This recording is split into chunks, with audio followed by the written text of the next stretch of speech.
Reels वाली बहू।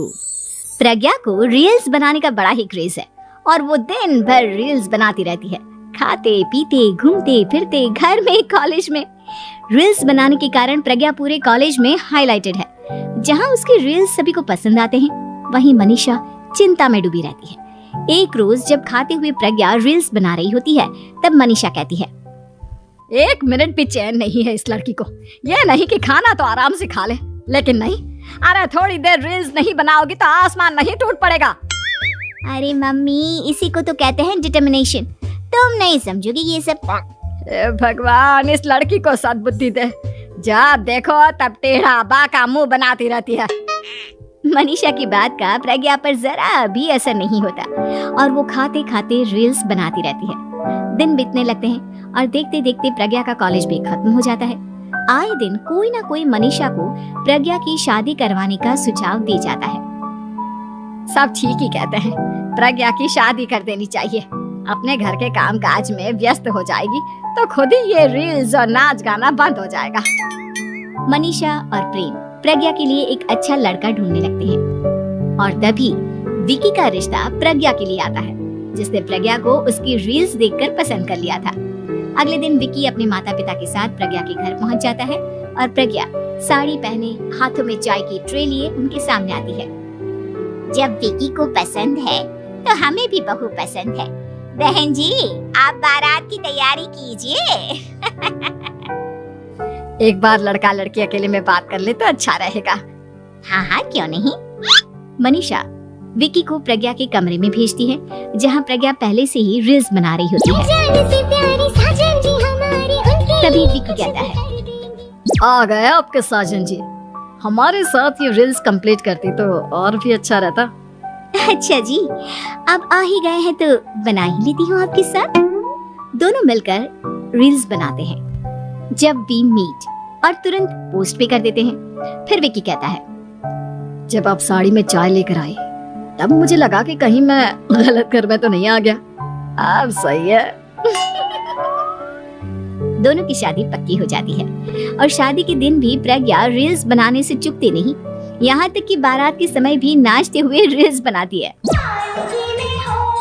सभी लोग प्रज्ञा की तारीफ के पुल बांध देते हैं और प्रज्ञा नाचती गाती अपने ससुराल चली जाती है। सब कुछ अच्छा चल रहा होता है। प्रज्ञा यहाँ भी दिन भर हर चीज की रील्स बनाती रहती है। लेकिन कुछ दिनों के बाद जब सुनीता कहती है, बहू, ये रील्स के साथ साथ कुछ काम भी कर लिया करो। वैसे तुझे और क्या क्या बनाना आता है? मम्मी जी, वैसे तो सब कहते हैं कि मैं सब कुछ अच्छा बनाती हूँ, लेकिन मुझे लगता है कि मैं मैगी अच्छा बना लेती हूँ। हाँ, कॉफी भी अच्छा बना लेती हूँ और मुंह तो सबसे अच्छा बना लेती हूँ। हैं? अच्छा अच्छा। सुनीता अपना माथा पकड़ लेती है और कहती है, बहू, कुछ खाना बनाना भी सीख लेती। मम्मी जी, मैं लंबी प्लानिंग कर रही हूँ। जल्दी ही मैं इतनी फेमस हो जाऊंगी कि मुझे पैसे मिलने लगेंगे। हम दोनों सास बहू राज करेंगे, राज नौकर काम करेंगे और लोगों की तो लाइन लगेगी हमसे मिलने के लिए। तेरा दिमाग खराब हो गया है क्या बहू? हंसी मजाक तक ठीक है, लेकिन इस तरह घर नहीं चलते। जितना जल्दी हो इस घर के तौर तरीकों को सीख लो। प्रज्ञा मुंह घुमाकर चली जाती है और तुरंत उसी वक्त एक रील बनाती है। ये देख सुनीता का गुस्सा 7वें आसमान पर चला जाता है और विकी के घर आती ही सुनीता उसे सब कुछ बताती है। विकी भी अब प्रज्ञा की इन हरकतों से परेशान हो जाता है। तुम टेंशन मत लो मम्मा, मैं देख लूंगा। विकी कमरे में जाता है तो देखता है कि प्रज्ञा रील्स बना रही है। विकी बड़े ही प्यार से प्रज्ञा से कहता है, प्रज्ञा, इन सब के लिए मैं तुम्हें मना नहीं कर रहा हूँ, लेकिन फिर भी हर वक्त तो ये अच्छा नहीं लगता ना। समझने की कोशिश करो, मुझे भी तुम्हारा थोड़ा वक्त चाहिए। मैं जब ऑफिस से आता हूँ तो मुझे समय देने की जगह इसी में लगे रहते हो। तुम ज्यादा ही सोच रहे हो। तुम भी मेरे साथ रील्स बनाओ ना, तुम्हें भी बहुत अच्छा लगेगा। तुम्हें इज्जत से कोई बात समझ में नहीं आती क्या? दिमाग खराब हो गया है तुम्हारा इस चकाचौंध से। अगर तुमने अपना रवैया नहीं बदला तो मैं तुमसे दूर चला जाऊंगा। तुम ही रिश्ता लेकर आए थे, मुझे लड़कों की कमी नहीं थी और ना आज है। विकी दरवाजा पटककर चला जाता है। धीरे धीरे विकी प्रज्ञा से दूर होता जाता है। एक रोज मनीषा प्रज्ञा के ससुराल उससे मिलने जाती है। तब सुनीता उससे कहती है, बहन जी अब आई हैं तो कुछ दिन यहाँ रहकर जाइएगा, आप ही का घर है। हाँ मम्मी, बहुत दिन हो गए तुम्हारे साथ एक भी रील नहीं बनाई मैंने।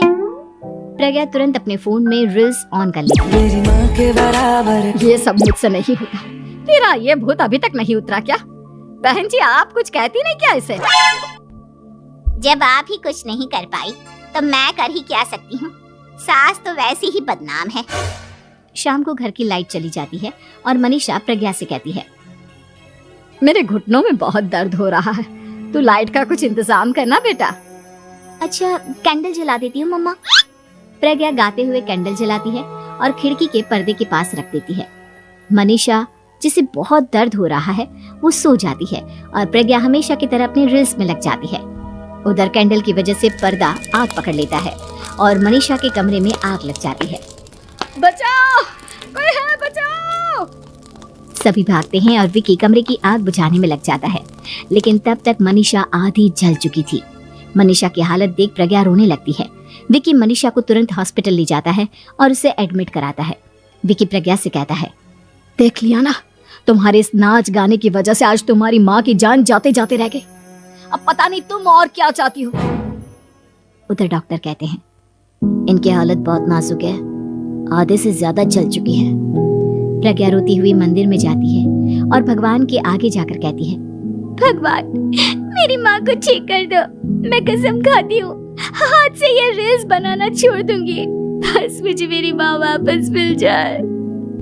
2 दिन बीत जाते हैं और मनीषा खतरे से बाहर आ जाती है।